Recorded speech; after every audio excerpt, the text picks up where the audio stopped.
Hello and welcome to this Photoshop class on how to create a vintage photo effect and save an action.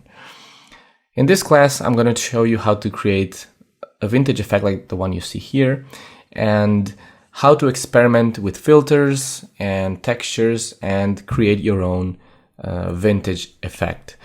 Also, I will show you how to create and save an action in Photoshop so that you can create any effect and apply that effect to any other image just at the click of a button. This class is for intermediate Photoshop users or advanced beginners. You need to know the very basics of Photoshop, how to work with layers and how to work with the layer mask or how to work with filters and effects, even though I will guide you through the whole process. And one of the goals of this class is to just have fun experimenting with filters, because the effect that we're going to create is pure experimental. So it's just combining filters in in different ways.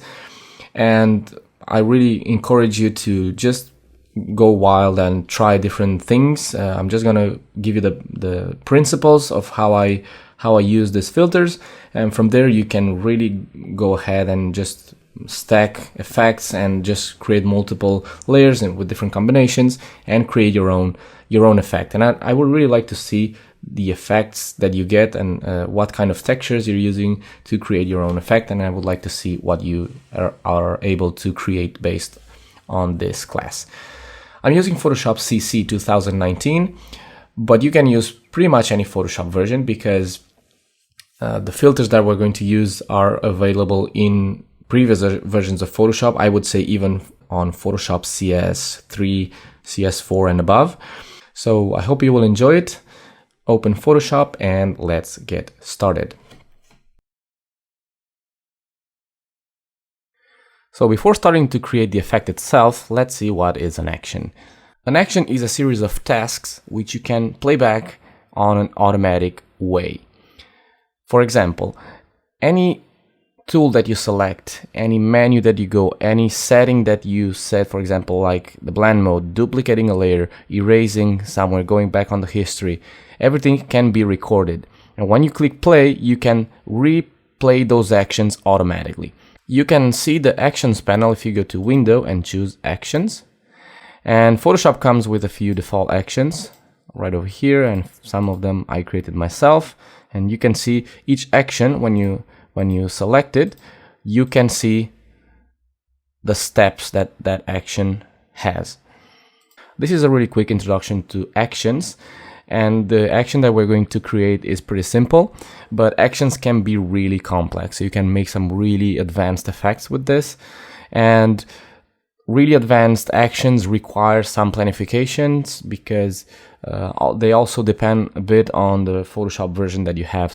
And they might not work on specific versions of Photoshop, especially if the creator of that action is not skilled enough to be able to plan that action beforehand and knowing what each Photoshop version can do. So just to show you how quickly you can apply actions, the effect that we're going to create in this class, I already created the action. Of course, I'm going to show you step by step how I did it. And I'm just going to click play. And you can see Photoshop starts to apply that effect, start to apply the filters, and here you have the effect. Of course, the effect does not work exactly the same on every image, so you'll have to go back to the layers and tweak things and adjust the effect to your image. So before creating our more complex action, let me just make a really quick demonstration of what an action is. So I open the actions panel. I'm going to click this button to create a new action. I'm going to give it a name. Example. You can set it inside of a group. I have 3 groups, so I can create a new one. You can even assign it a keyboard shortcut. I'm going to hit record. Now, it's really important to notice that you are not recording time. You're recording actions. And every time you create an action, you make an action here in Photoshop, you will see that action showing up here. I'm going to select the brush. You can see, select brush. Now this action was recorded. I'm going to duplicate this layer with Control J or Command J. And you can see it added that action over there. And now I'm going to invert this image with Control I or Command I. Okay, now this is my action. I'm going to stop it. And you can go back to each action and delete a step if you just messed up something. Or you can stop the action, go do something else, and then come back, put your cursor over here and continue that action and continue with your effect, and you can keep recording actions and adding them here to this list. Now, I'm gonna play back this action just so you can see what I'm going to do. I'm gonna change the tool and select the example and click play. And what this action will do is first select the brush, then create a copy of this layer and then invert it. See that? I have the brush selected, I have the copy, and it inverted it. So it played these three actions in a really quick way. So that's what actions do in Photoshop. So in this video, I'm going to talk about the filters, and especially the filter gallery, and about my approach on creating new effects using these filters and the filter gallery. And on the next video, I'm actually going to show you how I created this effect. It's really quick, so it's going to be a really quick video, the next one. But here we're going to experiment a little bit and show you, as I said, my approach on using these filters and how you can come up with original effects. So go ahead and open this image or any other image you have on your computer so that you have something to work with. So the first thing I usually do when I create a new effect, or when I'm trying to create something new with filters, usually what I do is create a copy of my original image. And I do this with Control J or Command J if you're on a Mac, just so that you have a backup. Now, the fun part of using filters is that you can really go ahead and experiment by stacking layers. So the basic principle is filter stacking. So you stack multiple filters which interact with each other and you create all sorts of interesting effects. Obviously, the more experimented you are with Photoshop and the more practice you have using these filters, the less iterations you will need to come up with something interesting. Don't get frustrated if you start applying a few filters and you feel like it's a waste of time, because especially if you're new with the filter gallery and with the Photoshop filters, you will most likely end up with unusable results, but that's totally normal, so don't be disappointed by that. As you get more experience, you will get to know what each filter does, and you can come up with new ideas to how to combine them and how to get more interesting results.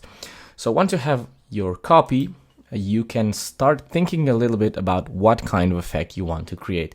In my case, I wanted to create something a little vintage and something a little bit more abstract, something that I could use maybe for a poster or something like that, or maybe a wallpaper. But I didn't necessarily needed something really realistic. So I knew I could lose some details. I didn't need to have them all. And also I knew I didn't want to have the original colors on the image. That's why I used the filters that I used, because I knew that they would strip away the whole colors of my image, and I was okay with that. Another recommendation is that you use smart objects, especially if you want to record an action, or if you're going to hand over this file to someone else in case they want to make some changes, or you want to make some changes yourself in the future, and you want to be able to have access to those filters. So that's why we're going to use a smart object. So on this copy that I created, I'm going to right click and choose Convert to Smart Object. And I could call this one base, for example. And this is my backup. Since I said I wanted to create something without using the colors of my image, the first thing I did is I desaturated my image. Keep in mind that desaturating the image will get rid of one of the variables, which is the color. So it might be easier to work with black and white images at first when using filters. Also keep in mind that many of the filters work with the contrast you have on your image. That's why when you apply a filter, it will not work the same on every image, or at least not with the same settings. In this case, I added an adjustment which is called shadows and highlights. So if you go to image adjustments, you have a few adjustments here which actually can be used as filters. For example, the posterize, when you select it, you can see it pretty much acts as a filter. You have different levels of posterization. Obviously, if you increase them, you will start to get the original image in black and white. So you can play with this as a base point. And then you also have the threshold, which does almost the same, but in a much in a harsher way. Okay, so I'm gonna click cancel. So what I wanted to have is a pretty balanced image in terms of highlights and shadows. That's why I used the shadows and highlights. So these are just tips. Obviously, you can start your effect on any way you want. This is just what I did for this particular image, and that this is how I also recorded the action. So with this adjustment, you can add more light on the shadows or bring down the light on the highlights if you want to, and you can pretty much change a little bit the illumination on your image. So I'm gonna click OK. This is the very basic setup for this effect. After that, you can start working with, you can actually start with the filter gallery. So go to filter and you can go straight into the filter gallery, or you can try any of the filters in here. Usually the distort will distort your image too much, and it's not really, at least I didn't find them useful for this kind of effects. The ones that I found more useful are the stylized ones. So you can, for example, find edges. You can create this sort of a sort of effect, and then you can continue with other filters. But also this one destroys my image too much, so I usually use it as a final effect, and maybe only to create outlines. So after I use this one, maybe I would use levels and kind of increase the highlights and just have my outlines, and then use maybe a blend mode like multiply and get rid of the rest of the elements here and just keep the outline. So that is one potential use of this filter. So let's go into the filter gallery, which is where most of the fun is. I will make a really quick explanation of how this window works. Basically, we have the preview here on the right on this big window. Then we have a column with the filters themselves. You can see we have a few folders, so these are called groups, and here you have each particular filter inside of this folders. And on the next column we have, you can expand and contract this with this button, and on the next column we have the settings. So each of the filters have their own settings, which you can tweak from here. And as I said, each using the same settings will not result in the same exact effect on every image, because most of these filters work based on the contrast and on the edges of your image. So keep that in mind. Right underneath the settings, you have the layers panel, so you can stack filters in here. Right now I have the colored pencil selected, and then if I click again, it's going to duplicate it, and I can stack it with another filter, for example this one, and change the settings, or maybe this one. One little thing to keep in mind: the sketch group uses the foreground and background color you have selected in Photoshop. Let me explain. I'm going to delete this one. Right now you can see I have this kind of inverted effect. The reason for that is, I'm going to click OK, is because I have these two colors set in here. If I change the colors now to red and yellow, and I'm going to delete the filter gallery and go back again, filter, and choose filter gallery, you will see that now I have these two colors. So it really depends on how you have the foreground and background colors set in here. But that only works for the sketch group, at least as far as I know. So if you want to give a particular color to your effect, keep in mind that for this group of filters, these two colors will have their role in here. Okay, so when I created the halftone pattern, which you will see on the next video, I set this to 50% gray on the foreground. So that was an important step for that particular effect. The principles here are to just stack filters. If you spend enough time working with these filters and actually it's just playing with the filters and see what you get, and you will start to learn what each of these filters do, and you will start to learn that certain combinations of certain groups can make some really interesting effects. And with just a couple of filters stacked together, you can get some pretty interesting results without having to do much trial and error. But that's just, as I said, this is just having fun, experimentation. And as I said, do not get frustrated, because very likely you will get unusable results in maybe more than 50% of the times.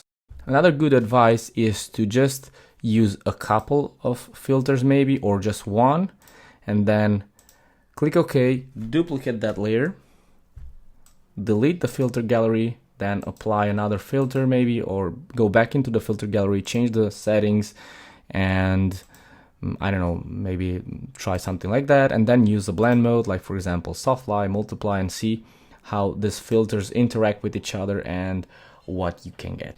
For the effect that we're going to create now, we're just going to stack filters, which is the principle of how I work when I create this kind of effects. Okay, now you have a basic idea of how the filter gallery works. Let's create the vintage effect again, and at the same time create our action. Right before we start, we have to open the actions panel and create a new action. Let me just delete the example that I just created and create a new action. And I'm gonna name it Vintage 2 because I already created one, and I can give it a color maybe, and hit record. Again, remember, we're not recording time, we are recording actions. As I said, you have to plan a bit beforehand what you're going to do. Since we're going to use the halftone effect, and remember I said that it's going to use these colors, if someone else uses this action, you have to make sure that you reset the colors yourself and not expect the user to know that they have to reset the color. So the first action we're going to record is resetting the colors. You can do that by pressing the D key on the keyboard. That will reset this to black and white, and you can see reset swatches. Now we're going to open the color picker, and I'm going to type 50 here and click OK. And you can see here on the actions, it recorded the settings that I added, brightness to 50%. Now we have the base ready. Now we can start create the effect. I'm going to press Command J, the first action, to duplicate my layer. And you can see the action is keep adding it here. Okay. The next thing I want to do is rename this. I'm going to name it base, press enter, and the action is recorded. Right click, convert to smart object. Next, I'm going to desaturate the image. I'm using keyboard shortcuts because it's a lot quicker, but you can go to the menu as well. But you can see the keyboard shortcuts that I'm using here on the screen. I'm going to press Control Command U to open the hue saturation and reduce the saturation to -100 and click OK. The action is keep recording everything that I'm doing. Next, image adjustments, shadows and highlights, and click OK with the default settings. Now I'm going to the filter gallery. So filter gallery. And since I have my foreground color ready, I can open the sketch folder and choose the halftone effect. Size to 2, contrast to 50, pattern type, choose whatever you want. I'm going to use dot. You can use line if you want, and click OK. Now we're done with the first layer. I'm going to create a copy of it. So with the layer selected, I'm going to press Command J to duplicate it. And let's name this Effect 2. Press Enter and delete the filter gallery on this copy that we created. Drag it to the trash. And now we can continue. The first thing I want to do is change the blend mode to soft light. Next, filter, stylize, diffuse. And we will use the anisotropic filter. click OK.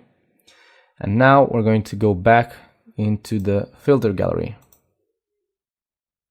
This time I'm not going to use the halftone, I'm going to use the artistic group, and I'm going to choose cutout. And the settings I'm going to use are 4, 4, and 3. And click OK. The order of these filters over here is important. That's why I first deleted the filter gallery and then added the diffuse and then go back into the filter gallery, because the order is important. Next, I'm going to go to apply the diffuse filter 2 more times. Filter, stylize, diffuse, anisotropic, click OK, and then filter and choose again to reapply it. Click OK. And now I'm going to use the levels. I'm going to press Ctrl Command L and move this left slider to about here, more or less, and click OK. Next, I will use the posterize, image adjustments, posterize, click OK. Level 4 levels is OK, it's enough. And now I'm going to apply the diffuse filter again, filter, and reapply the diffuse with the anisotropic effect on it. And now comes the colorizing part. I will use the gradient map because it's quicker. So I'm going to choose, nope, not a gradient. Click cancel. Now let's suppose I made a mistake. These 3 actions, I don't want them. So in order to clean my action from here, I'm going to click stop and delete these 3 states, these 3 tasks, and be left with the diffuse, and then click record again and continue. The way I'm going to colorize this is using the solid color, because for me it's more versatile, and I'm going to use a really dark red for this, for the shadows, and I'm going to double click to open the layer styles, and I'm going to remove the color from there and just split it just in case. Okay, now I'm left with that color. Click OK, add a second one for the midtones. I don't know, I don't remember the color that I used for the midtones. I think I used the blue tone. Click OK, and we're going to remove this from the shadows and also from the highlights. Click OK, and now the third color for my highlights, which is going to be an unsaturated yellow like this. And I'm going to change this to color. And again, I can remove this from the shadows because I don't want to have it, and from my midtones as well. Okay, and this is the color that I got. If you don't want to use the color blend mode, leave it on normal, and that way you have the color visible like that. But I have to increase maybe the light on it and click OK. And you can see it's going to update the action as you go.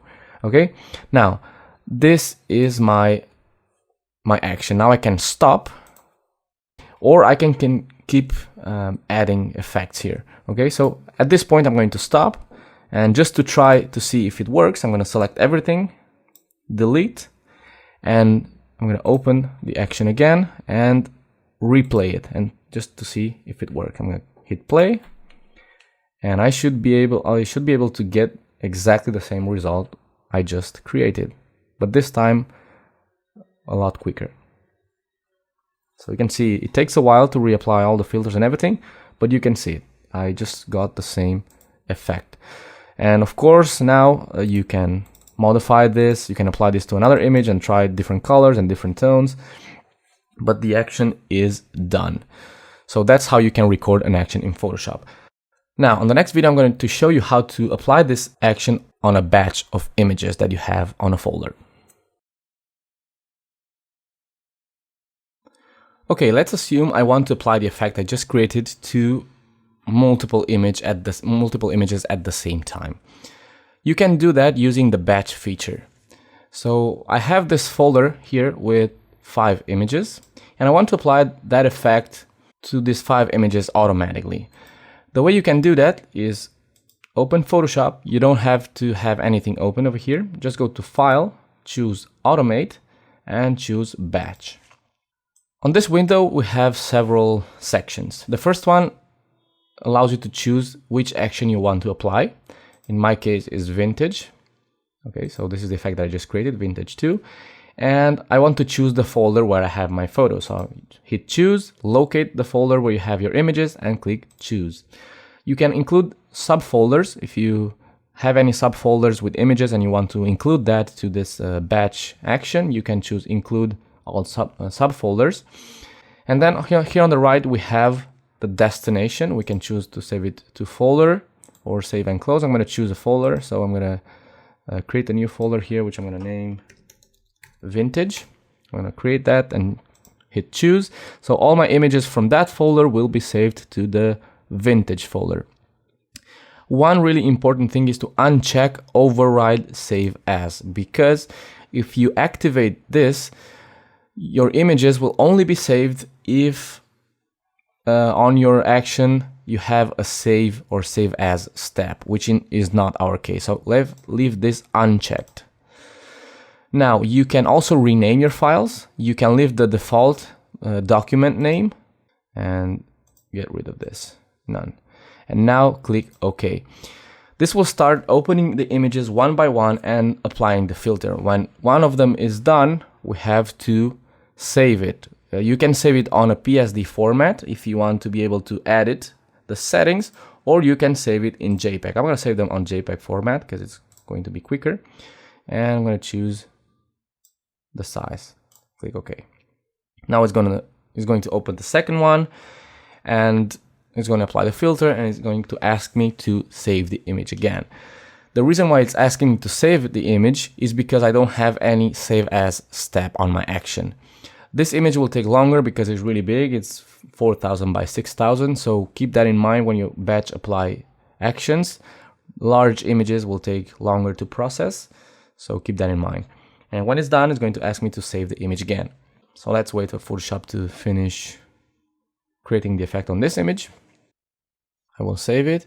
Now, as you can imagine, I save this as a Photoshop file. As you can imagine, if you have like 300 or 500 images and you want to apply this effect to 500 images, it's not very practical to have to stay here and save the image every time Photoshop applies the effect. So if you want to apply this action to hundreds of images, it's not very practical to just keep saving the images. So you can use a better alternative. So let's cancel and try again. I'm going to close this, and instead of using the automate batch, you can use the scripts image processor. And here we have exactly the same. We can choose the folder we want to use. You can include subfolders. You can save in JPEG and also in PSD, also even in TIFF format. So you can save as PSD file as well, so that you can edit the layers if you want to. And on the fourth step, also you can resize the images to fit a specific size. And on the fourth step, you can choose which action you want to apply. Now, I'm not going to choose the Vintage 2 because I made the mistake when I created the action. So I'm going to choose this one, which is the first one I created. And you can even add some copyright info. I'm going to choose run. Here on the second step, when it says save in same location, Photoshop will create a folder for each of these file extensions. So you don't have to choose unless you want to create a specific folder with a specific name. If you just leave to save in same location, Photoshop will create a folder for each file extension in the same folder where you have your source images. So I'm going to click run, and Photoshop will open all the images and will start to apply that action to those images, and we'll save them in JPEG and also in PNG format, in PSD format, sorry. Now keep in mind that large images will take longer to process, so the last image, which is really huge, is going to take a while to apply that effect.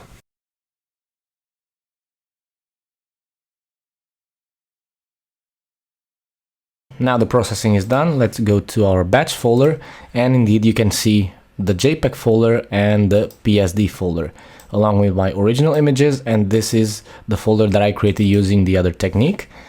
And if you go inside the JPEG folder, you will see the effect being applied